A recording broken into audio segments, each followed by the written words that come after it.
I think what I'd really like is a burger. All right. My favorite meal to this day remains a hamburger and French fries. The burger business is great fun, but running a Big Boy franchise takes entrepreneurial drive and commitment. It also takes a minimum of $750,000 net worth and available investment equity of $450,000 per location. For Jim and Karen Lauder, it was their daughter who applied for the franchise that made the family's dream of owning a Bob's come true. I started talking to a lot of people, asking them what they thought about Bob's Big Boy, and they were very a lot of real touching memories, a lot of people that met their spouses or came with their parents or grandparents and really had a lot of heartfelt feelings about this chain, and it really encouraged me to think that there was a possibility for it, and so it's turned out well. Commander, this is Ritter in Southwest Com 3. We have a potential bogey with erratic vectoring and unorthodox entry angle.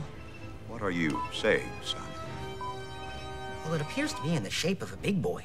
Good God. He's back. Well, in many ways, the big boy never left, sir. He's always offered the same high-quality meals at competitive prices. But the Lauders did bring Bob back.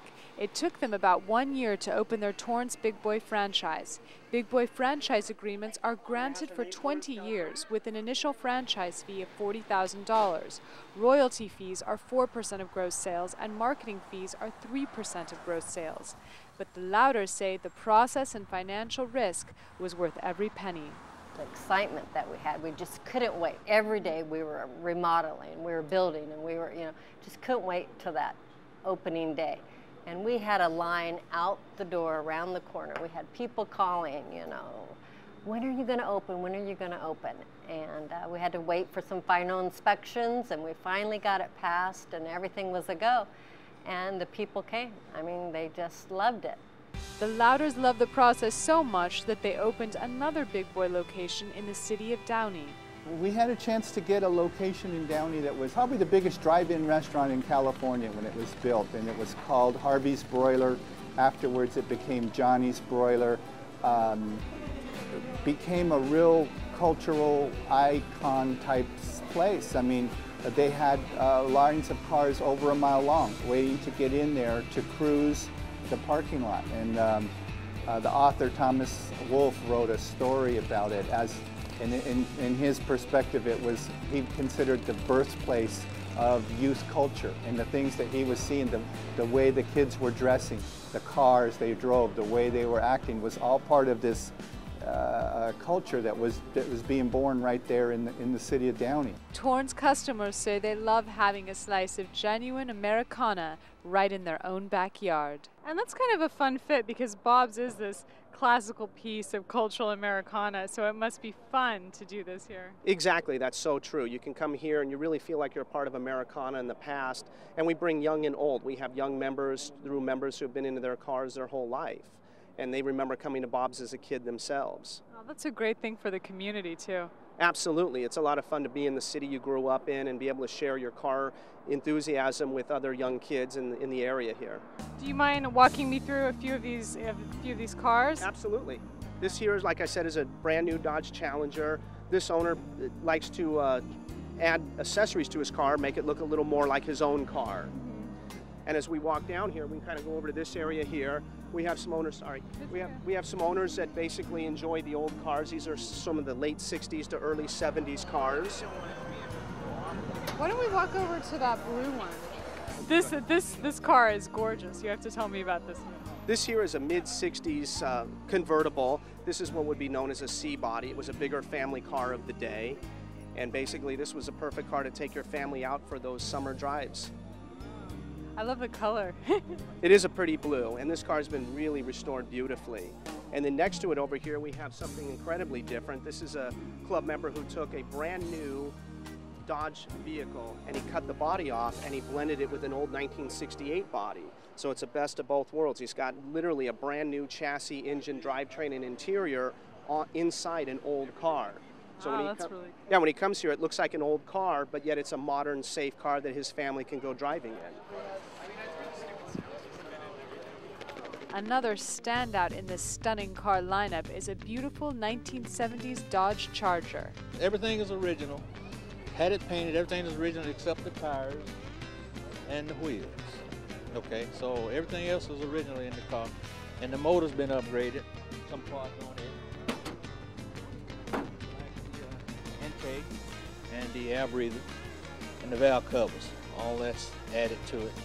And the rest of it is original. You know, is it fun for you to come and take part in this and connect with the community and enjoy your car? Yes, it is. Yes, it is. And you're one of the original. I'm one of the originals.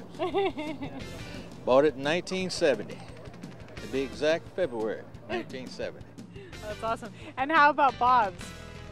Bob's Big Boy, I like it. His food is good, and you can eat all you can eat. All you can eat, you know, for one price. So you come in and enjoy it. And it's kind of a good fit for what you guys do, the classic American diner and these great cars. Yes, it is. Yes, it is. The look of these 1950s automobiles is just one part of that era's style, which includes the famous Googie architecture from the time period. Bob's hired an architecture firm by the name of Arme & Davis, who were some of the leaders in the Googie architecture movement. There are a few Big Boy buildings that would be considered sort of classic examples of Googie architecture. The nearest one here in town is it's now a Coco's on Hawthorne and 182nd. That building was built as a Bob's Big Boy, and you know, the kind of sweeping roof lines and stuff like that are a great example of that type of architecture.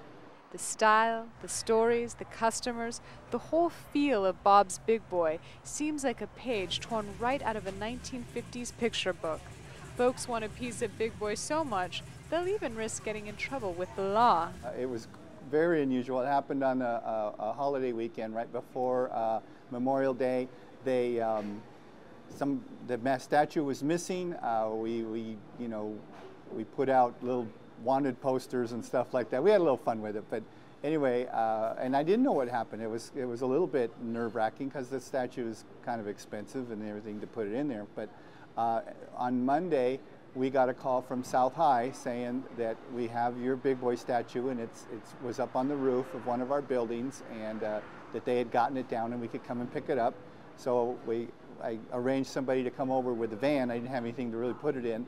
And so as I was leaving the restaurant to go pick it up, the news media was there already. They ended up actually parking out in front of the building and stayed all day and did multiple reports from here about the Bob's Big Boy statue. The statue was returned to the restaurant in good condition, and Jim says the publicity actually did more good than harm. After the incident, customers came in droves to get a glimpse of the celebrity Big Boy.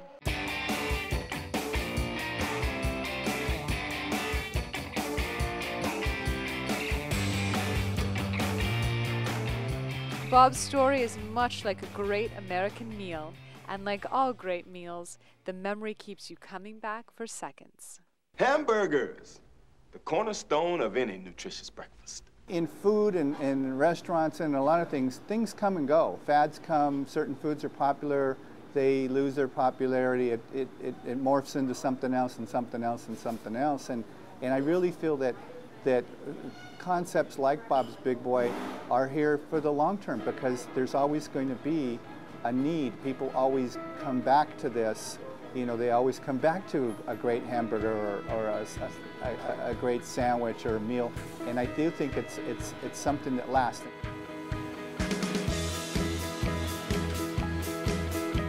Well, Bob has definitely won my heart over. I'm Perrine Bakshay, and thank you so much for joining us here on Common Sense.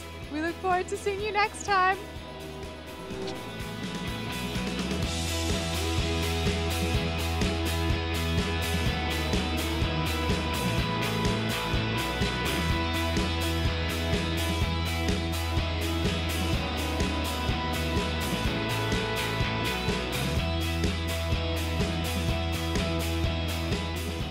Another local business you would like to see featured on our show, please send an email to commonsense@torranceca.gov.